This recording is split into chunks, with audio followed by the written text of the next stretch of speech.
we really say goodbye to those winter-like temperatures yet? I'll have the answer coming up. And right now on News Channel 6 at 11, a new behavioral health center for first responders is now open. What the center provides for their clients. Plus, cleaning up Augusta streets, how the city leaders are cracking down on illegal signs. And tax season is here. Everything you need to know before you file yours as Your News at 11 starts now. Live from Television Park, this is WJBF News Channel 6 at 11. Good evening, I'm Hannah McDonald. Thank you for joining us. Coverage you can count on begins as the first of its kind nonprofit behavioral center made for first responders is holding its grand opening here in Augusta. I got the chance to learn what makes this facility so unique. Valor Station was made for first responders by first responders to support clients who may have developed behavioral health issues from exposure to traumatic events. You can now apply to stay in their supportive housing available next door to the treatment center located at 404 Telfair Street. The process to have a permanent building took nearly 7 years. There's been a lot of back and forth with trying to get zoning at different places, and then it just kind of all worked out to here.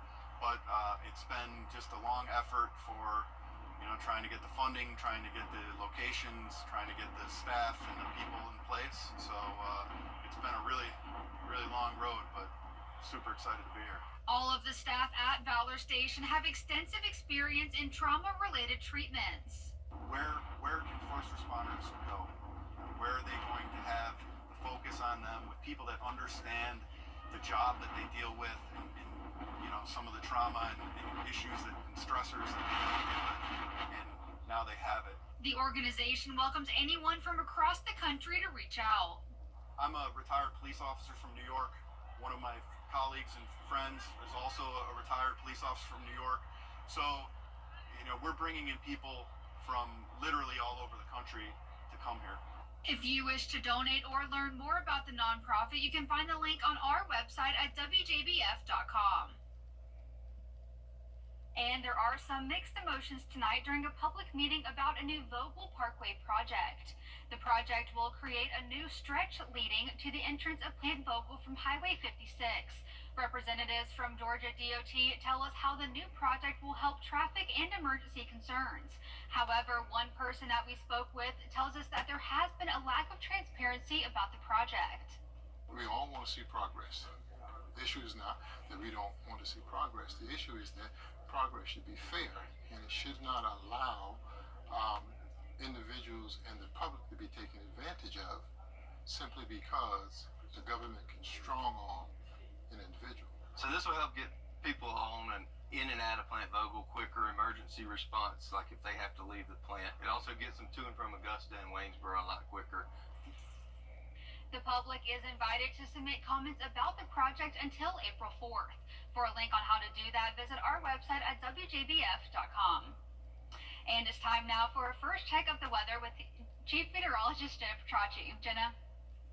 Well, Hannah, it was a rainy start to the first day of spring. We picked up on a few showers earlier across the entire CSRA, just trace amounts, and then after the rain came through, we were left with gusty winds, and that's what we're still seeing now on our Terry Lambert Hyundai Skyview cam.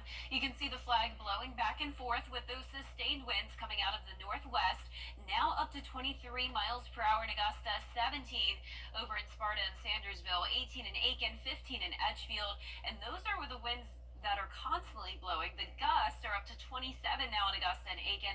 Highest gust so far today, 37 in Augusta and Aiken. 30 out in Crawfordville and Sparta, down to Sandersville, 28 in Washington, and 25 in Saluda. The temperature change map is showing conditions much cooler than this time last night. Ironic for the first day of spring. And right now we're sitting in the upper 40s to low 50s. 48 in Thompson, 49 in Evans, Waynesboro 50, 48 in Louisville and Aiken. Gibson, you're at 47, 46 in Lincolnton. Dew points have fallen tonight. We're now down into the lower 30s. Very dry air is taking over. Still some cloud cover, all very high-level clouds. Really not going to be around still tomorrow morning. We'll clear out. So just this small batch of cloud cover here. Cold front now exiting out to sea, and no rain for the the next 3 days. It's going to be a beautiful day tomorrow, and it will feel much more comfortable in the afternoon. But first, we will have those cold temperatures in the morning, 36 at the 8 o'clock hour. Now, as we look ahead here, you can see we are warming up on Saturday just in time for any outdoor plans. 75 and sunny, close to 80 degrees again on Sunday. But how long will these warm temperatures last? I'll have more details coming up in the full Viper 6 forecast, but back to you, Hannah. Thanks, Jenna. The city of Augusta wants to show it's serious about dealing with illegal signs.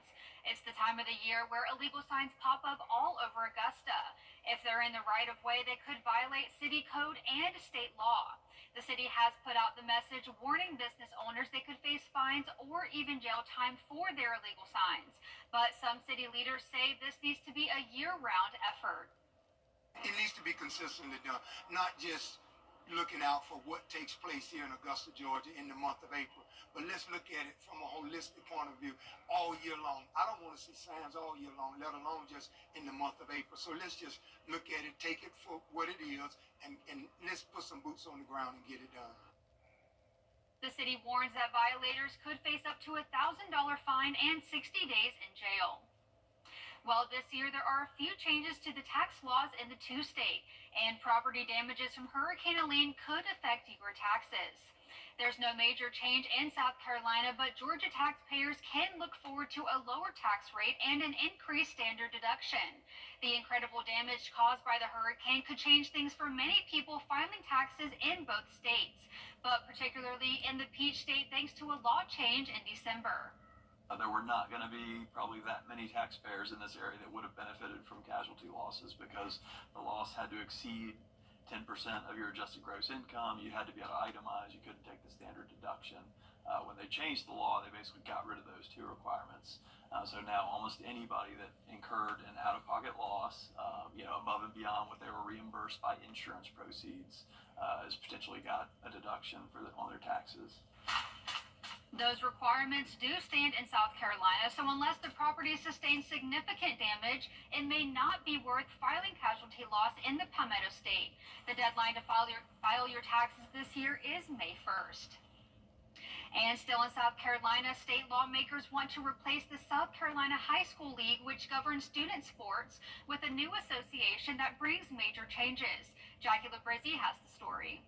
Change, adjustment, and adapt. I mean, there are people that get upset at high school league, absolutely, but that's no reason to hand something to somebody who, I've said this a lot. I mean, it would be the equivalent of taking your car to the dentist to have the oil changed. Scott Early says taking away the high school league would be taking away the vote from more than 220 schools in South Carolina who elected them to be the unbiased governing body. Anytime you're in a competitive situation where emotions are involved, people talk, constituents talk to their representatives, and they're upset at the high school league for various reasons, whether it's, their school got put on probation or, didn't get in the right region or the transfer rule. It's very, very controversial. If the bill passes, the new organization 24 lawmakers are in favor of will be called the South Carolina High School Athletic Association. Some of the people on that bill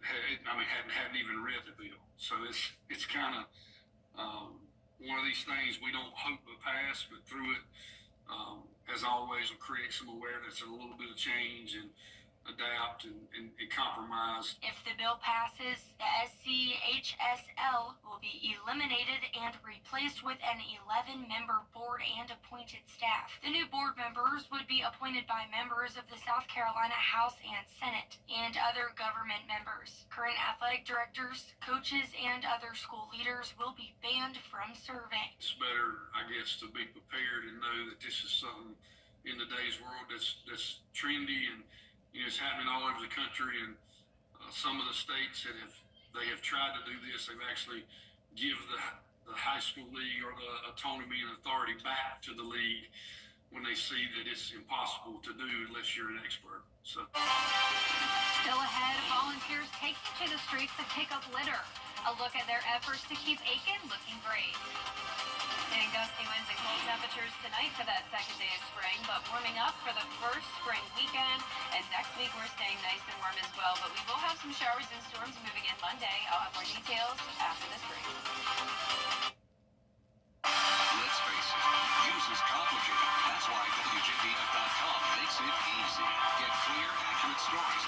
waste your time. Plus, get the latest video in one click with WJBF Plus. Get it all at WJBF.com. Coming up on your hometown, it's bow time. Kick off your Saturday mornings with the most trusted team in local sports. Review all of the weekend action and recap all of the big plays with Gianna Cephalou and Gabriel Stovall.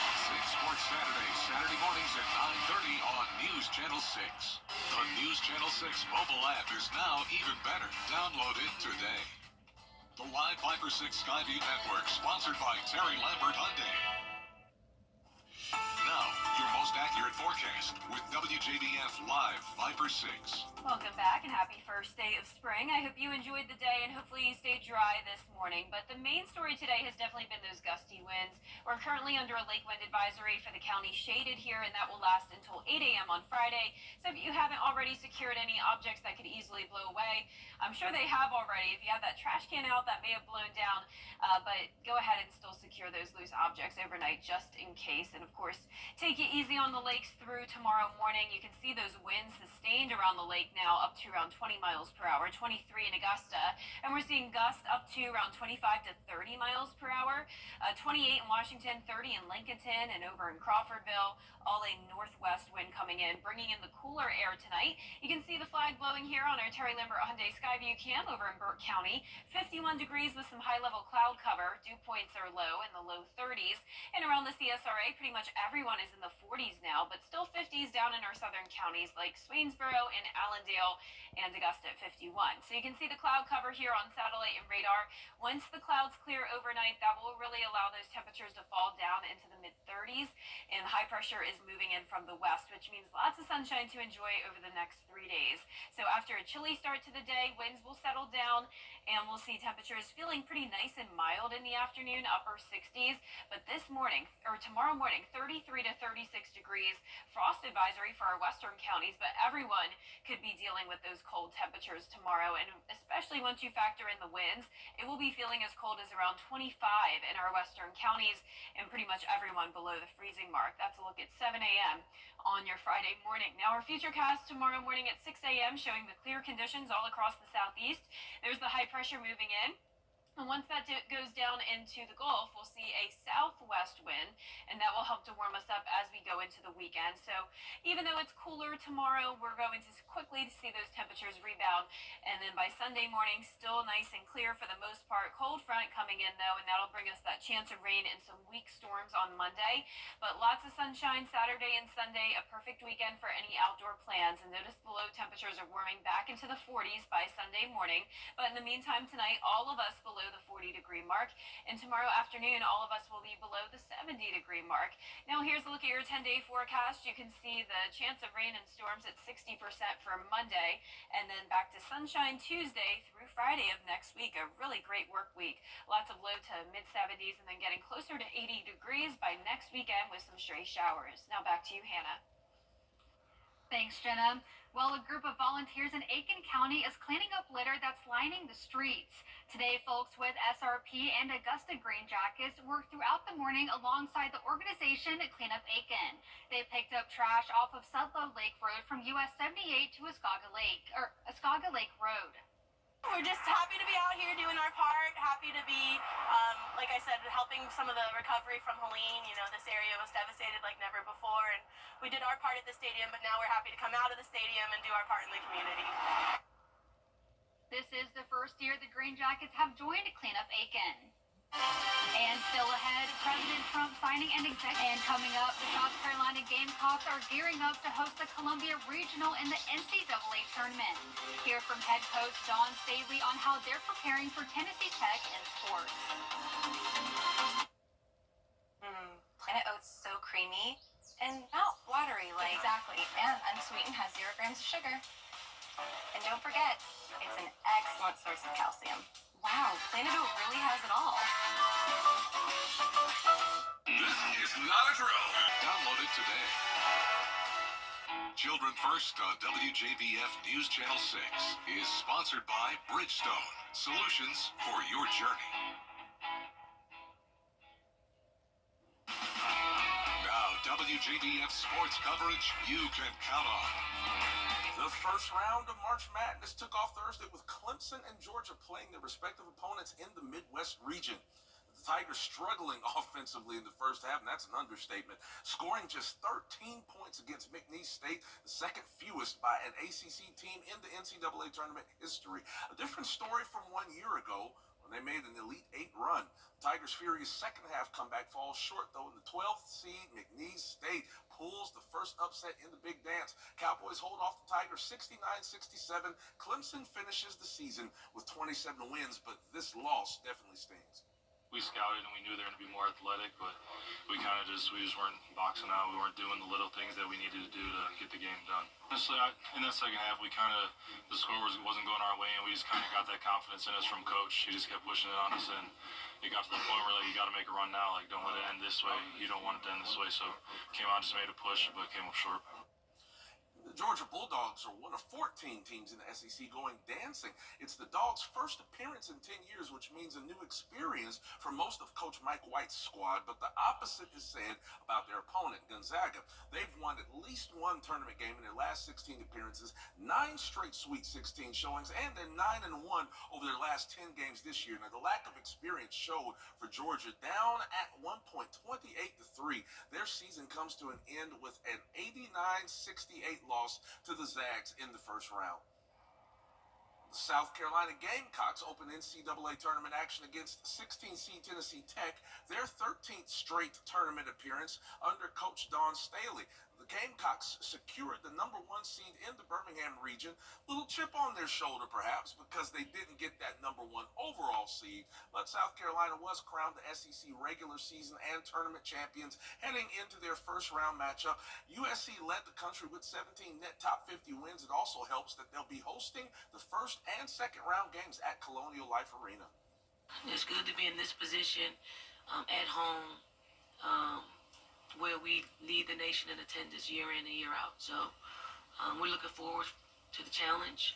Very good Tennessee Tech team that's hot. 17-game win streak is a lot. Now tip-off is set for 4 p.m. Friday on ESPN.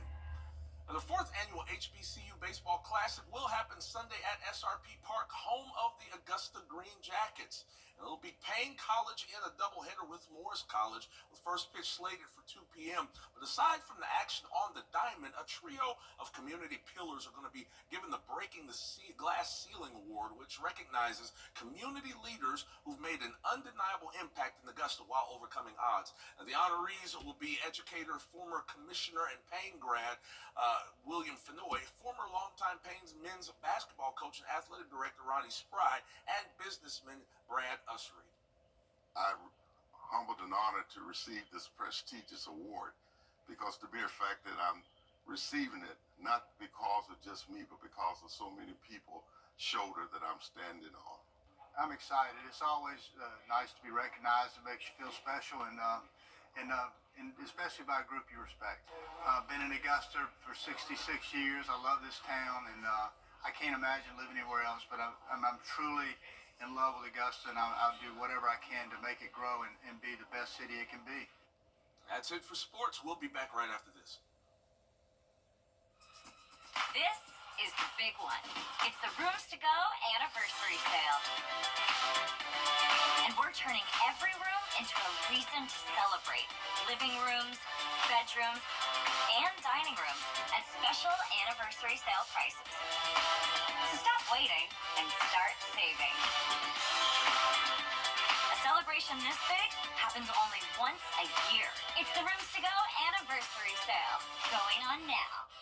It's Truck Month at Milton Rubin Chevrolet. Save thousands on new Silverado 1500s, 2500s, Colorados, and more. No games, no gimmicks, no dealer add-ons. If you're looking for trucks, we have them, and they're on sale now.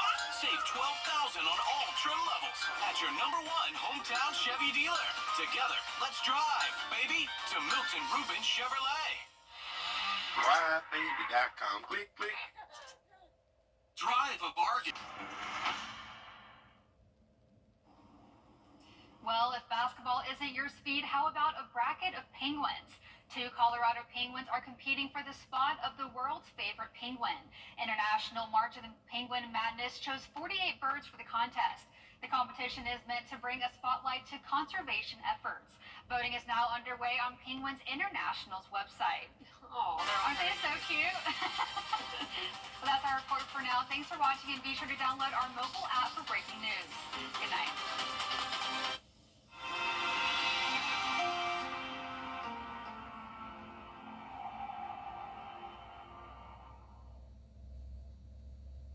Weinberger's Furniture and Weinberger's Interiors Market have come together. One incredible store, one massive selection. The Weinberger's Merging Sale happening now. Visit Weinberger's Furniture and see the new selection, all at the main location on Riverwatch Parkway.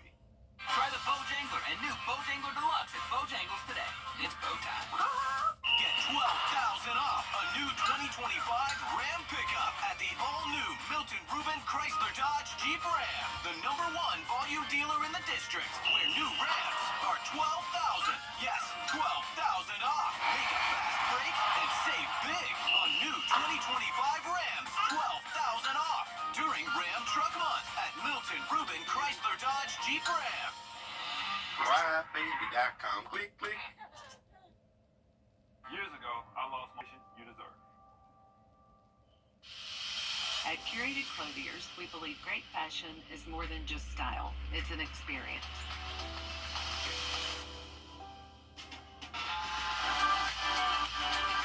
We're redefining customer care with personalized service and exclusive shopping experiences.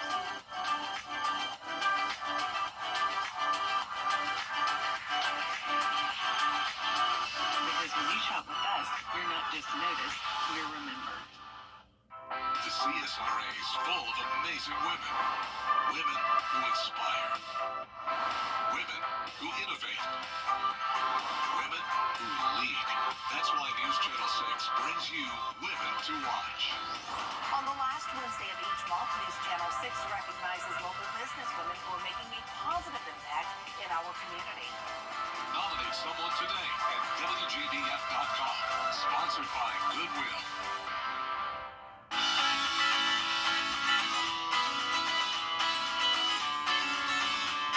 Follow News Channel 6 on Instagram.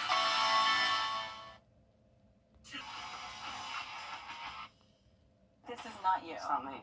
Real people, real problems, real life solutions. Investigate TV Plus.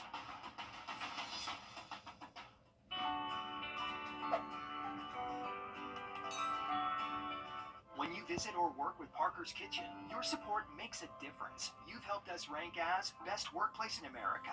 None of this happens without you. Thank you. Live from Augusta. You're watching News 12 live at 5. We begin live at 5 with Congressman Rick Allen. Tonight is the first time we're hearing from him since a protest at his office last month. Well, weather-wise today has been another sunny and warm afternoon, but that is bringing another fire risk across the region. So ideally, do not burn anything today. We've had a couple of controlled burns, but also along with the fire risk, we do have poor air quality across most of Metro Augusta. Not the best air we're breathing in this afternoon. Now, we could clean up our air a little bit heading into tomorrow. We got a brief round of showers that will show up early tomorrow morning, but I think the bigger concern tomorrow is that it's going to be pretty breezy, most likely seeing some gusts over 30 at times later into our Thursday afternoon. Let's first take a look at the fire risk so you can see our western counties underneath this special weather statement through 8 p.m. this evening. So low relative humidity, very dry fuels on the ground, and our wind has actually picked up a little bit today. Now we're starting to see some gusts, maybe up to 15, 20 miles an hour in those counties that are underneath that fire risk.